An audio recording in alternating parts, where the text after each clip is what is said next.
El 14 de marzo pasado también le expuse la necesidad de miles de familias que en la zona este de Tijuana estaban enfrentando un problema porque ellos le pagaron hace 30 años también a los gobiernos estatales terrenos que en un momento determinado pues los han reclamado los ejidos. Usted comisionó a Román Meyer de Sedatu para estar en contacto con estas personas, bueno, también conmigo. Nunca hubo ese contacto que yo sepa. Incluso ellos la semana pasada bloquearon la garita de exportación por unas horas en exigencia de una solución a este tema, del cual, por cierto, ya hubo una lideresa asesinada el pasado 22 de junio, Elodia Mateos, y realmente ya el tema está alcanzando dimensiones muy graves, muy delicadas, presidente, ahí en esa zona, porque de entonces a la fecha, a partir incluso de la promesa que usted hizo, no ha habido solución. Siguen estas familias desesperadas, los ejidos ya les están emplazando a pagar 200, 500 dólares por metro cuadrado, cosa que imagínese para una familia allá en la frontera, pues realmente son temas francamente inasequibles. Y ya se encuentran bastante desesperadas estas familias de varias colonias como Terrazas del Valle, Morita 1 y 2, etcétera, y están tomando ya medidas pues muy desesperadas en ese aspecto, presidente. Y bueno, aparte de la pregunta, una observación. Usted dijo que cuando se retire va a dedicarse a escribir un libro sobre el pensamiento conservador. Va a tener que pasar una buena temporada en Baja California. Baja California fuimos el laboratorio de experimentación precisamente de ese pensamiento conservador. Desde el momento en el que, para bajarle la presión al panismo que venía fuerte de Chihuahua, le estoy hablando de finales de los 80, principios de los 90, Carlos Salinas se le entrega la gubernatura a Ernesto Rufo, quien la gana, pero se la reconoce. A partir de ese entonces, presidente, el pensamiento conservador se consolida en Baja California. Vivimos 30 años en los cuales precisamente problemas como el que le señalo, el agua, la tenencia de la tierra, se convirtieron en tema muy delicado. Baja California, particularmente Tijuana, aunque todos los demás municipios nos recibieron con los brazos abiertos, a quienes no somos de allá. Usted también lo dijo en una conferencia, el norte sí desarrolló trabajo, más que el centro, más que el sureste de la República, y efectivamente hubo trabajo, lo hay, afortunadamente para quien llega, no le preguntan a nadie de dónde viene. Sin embargo, la infraestructura es muy endeble. La tierra, como le acabo de decir, el tema del agua, la infraestructura está prendida de alfileres, la infraestructura vial y de algunos otros tipos, mientras que por otro lado se creó una casta de nuevos ricos, salidos precisamente del Partido Acción Nacional. Consolidan una estructura de partido, presidente, por una parte, pues crean lo que a nivel nacional no lograron crear, esa estructura de partido, a partir de liderazgos, a partir de ciertos grupos, a partir también de alianzas muy específicas con el narcotráfico, mientras que a nivel nacional al PAN el capital político solamente le dio para ganar una sola vez la presidencia, la segunda se la robaron. Allá tuvieron 5 gobernadores y todos ellos financiados precisamente por temas como el del agua, que le acabo de referir, por temas como el del narcotráfico, mientras que para la mayor parte de la gente, de los ciudadanos, deben de vivir en las colonias de la periferia, como las que le acabo de decir.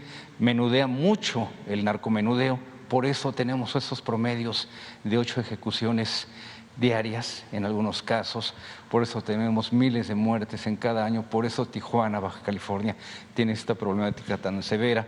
Y ahí está precisamente la médula del pensamiento conservador vuelta a realidad, presidente. Sí, bueno, en lo que planteas acerca de la regularización de la tenencia de la tierra, vamos de nuevo a insistir para que se ocupe de este planteamiento Román Meyer. Vamos a establecer comunicación y para eso son estas ruedas de prensa, estos diálogos circulares, estas mañaneras, para recibir, recoger los sentimientos, ¿no?, de la gente y de ustedes, ¿sí?, que hablan en nombre de mucha gente, Entonces vamos a ver eso. Lo que tiene que ver con el conservadurismo, pues ya lo hemos tratado durante mucho tiempo. Yo nada más les comento que cuando tenía yo que caracterizar a nuestros adversarios, identificarlos, nombrarlos, pude usar el término derecha, no fachos o ¿cuál otro? Retrógradas, reaccionarios o conservas. Y dije conservador.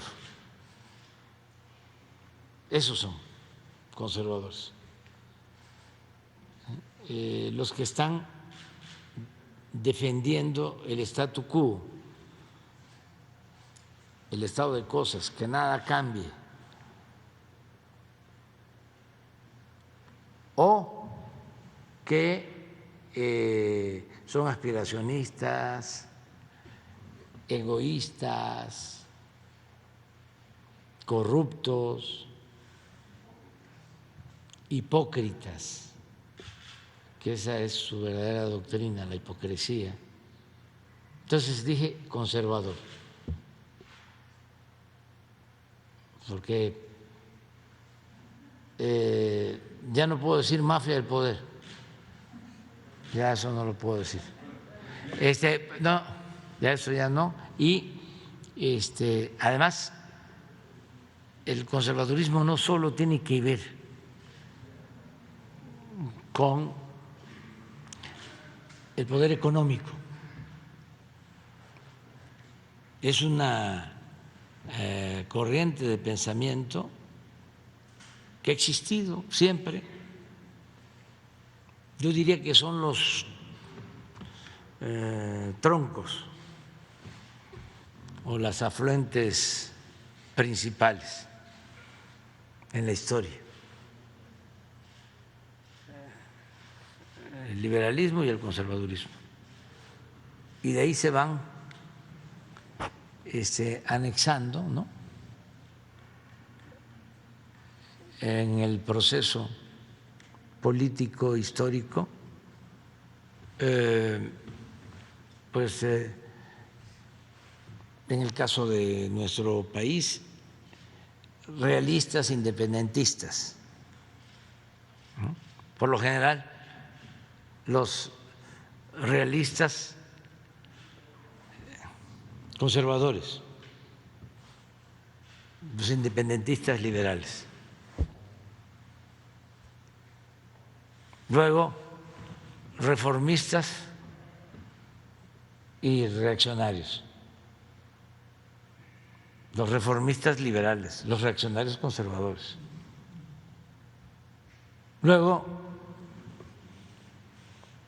revolucionarios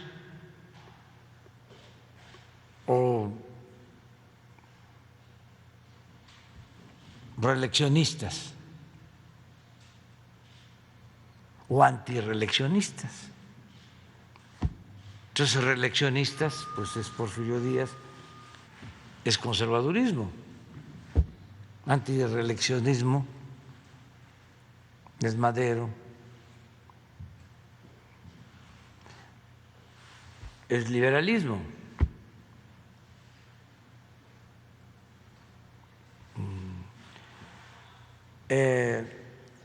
Neoliberalismo, pues es conservadurismo,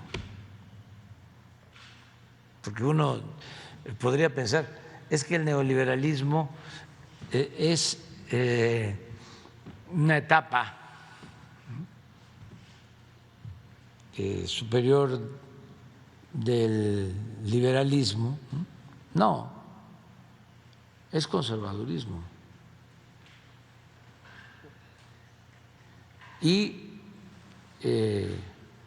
lo que nosotros representamos, que es verdaderamente liberalismo, progresismo, humanismo.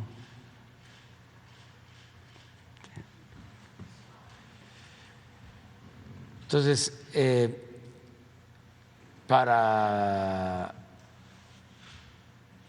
hablar de nuestros adversarios, que no nuestros enemigos, pues es conservadurismo. Pero eso tiene raíces profundas y eso es lo que quiero estudiar.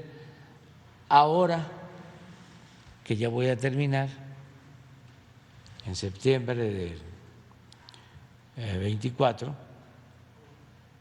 ya me jubilo y no vuelvo a participar en política, ni a hablar de política, ni a hablar con políticos, ni a asistir a ningún evento, ni siquiera académico. Y voy a cancelar mi tweet, el Face,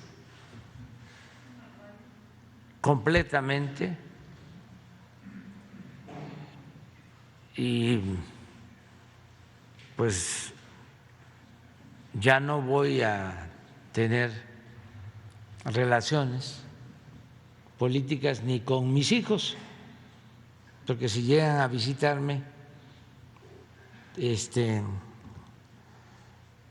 pues llevan a los nietos y ahí voy a estar, pero ya cuando empiecen, es que fíjate que está pasando esto, párate, no, eso no, de eso no hablemos. ¿Y a qué me voy a dedicar? Bueno, pues a cuidarme en mi salud, a caminar, a hacer un poco de ejercicio, a cuidar los árboles, a gozar del canto de los pájaros y a escribir con una disciplina. Ya la he aplicado cuando he escrito algunos libros allá en Palenque. Me levanto temprano, camino, me baño, desayuno, me siento 2 horas a escribir, me paro, camino un poquito, me tomo un café, me vuelvo a sentar otras 2 horas, y ya viene siendo la hora de la comida, o sea, son 4 horas de trabajo,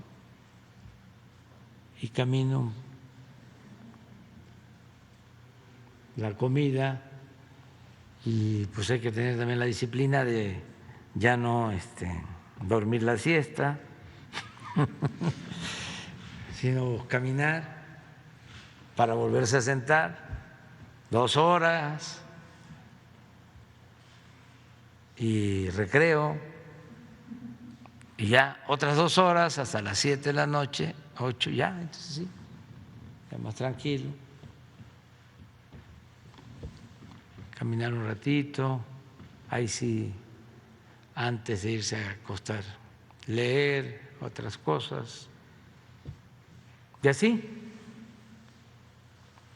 Y el texto que quiero hacer, el libro que quiero hacer, me va a tener entretenido porque es buenísimo el tema, el pensamiento conservador. Estábamos hablando de que hay un libro bueno y lo recomiendo sobre el pensamiento reaccionario de García Cantú, pero tiene que ver más, él hace en todos los capítulos una introducción, una interpretación, pero lo que reproduce son documentos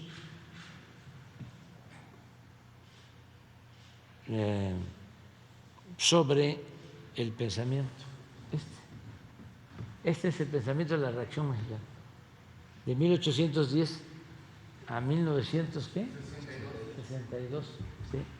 Yo quiero imaginar con testimonios, códices, con crónicas, cómo era la época prehispánica y cómo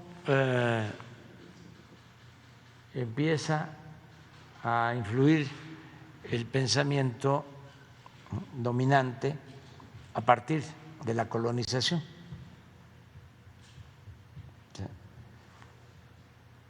Y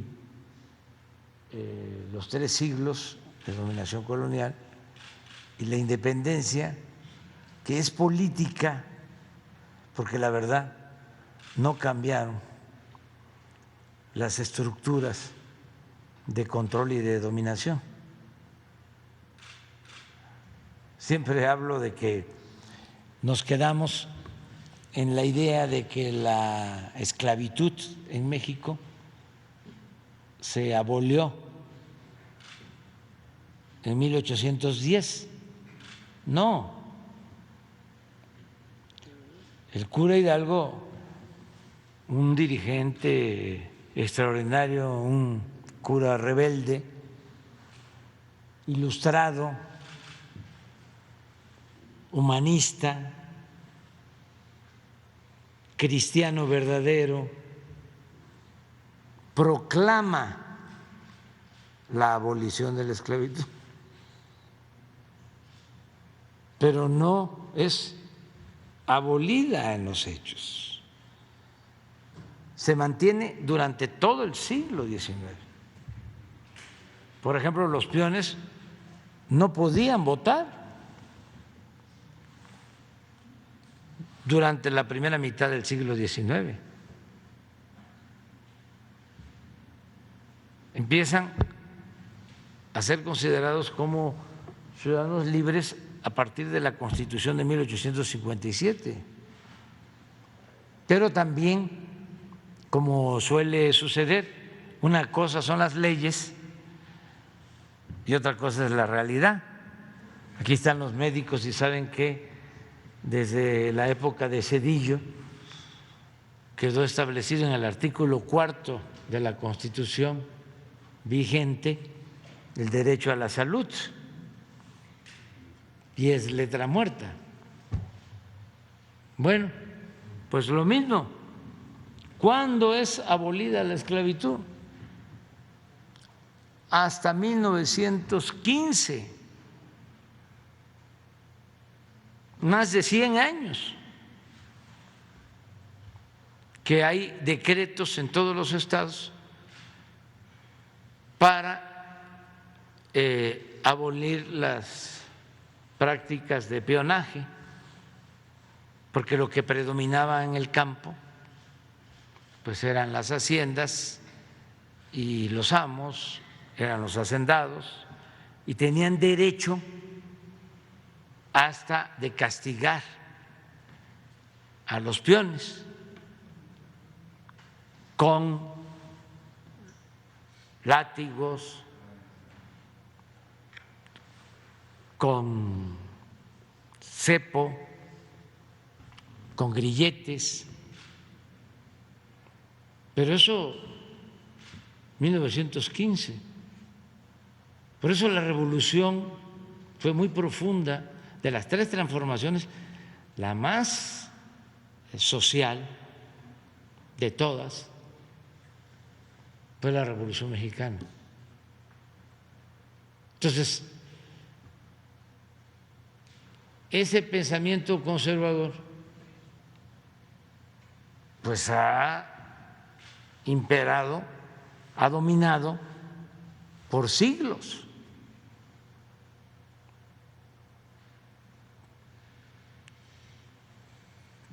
Ustedes saben que cuando los revolucionarios llegaban a las haciendas y le decían a los peones que ya eran libres, los peones, en vez de alegrarse, se ponían a llorar.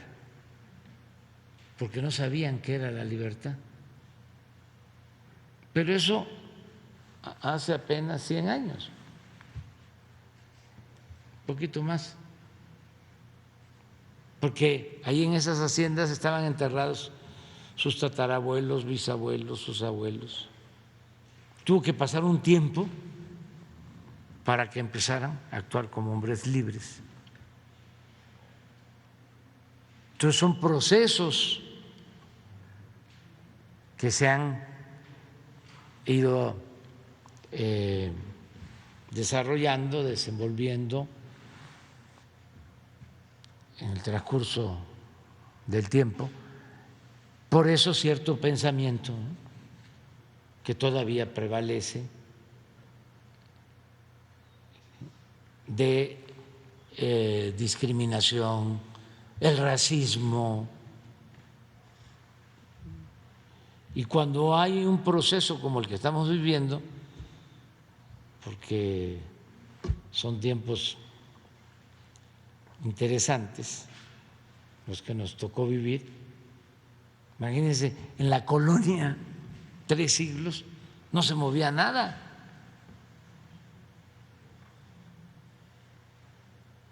Una vida aburrida. Ahora no. Ahora se están dando cambios. Tenemos esa dicha enorme de vivir momentos interesantes y están aflorando, emergiendo todo eso que estaba ahí, la discriminación, el racismo, el clasismo, y todo ha sido muy educativo, muy pedagógico, de mucha concientización.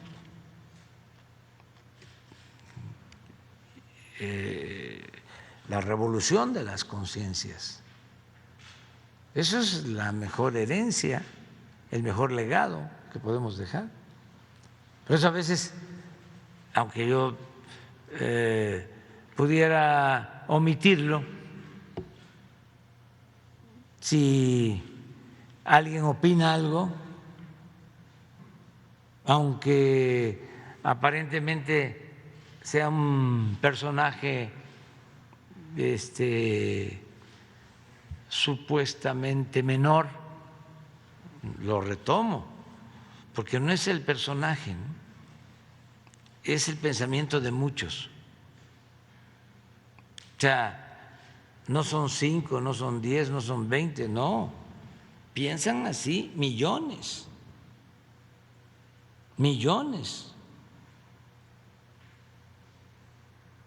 Más que también en el conservadurismo una de las características, ya lo comentamos, es la hipocresía. Muchos se quedan callados, no lo dicen, no dicen lo que piensan. Y otros no, otros sí. Si ustedes me dan a escoger, a ver,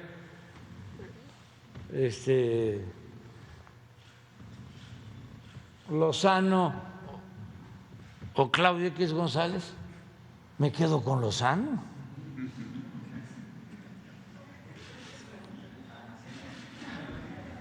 O sea, porque pues, ese habla, no se guarda nada, el otro es taimado. Pero bueno, ya nos desviamos mucho, pero es interesante.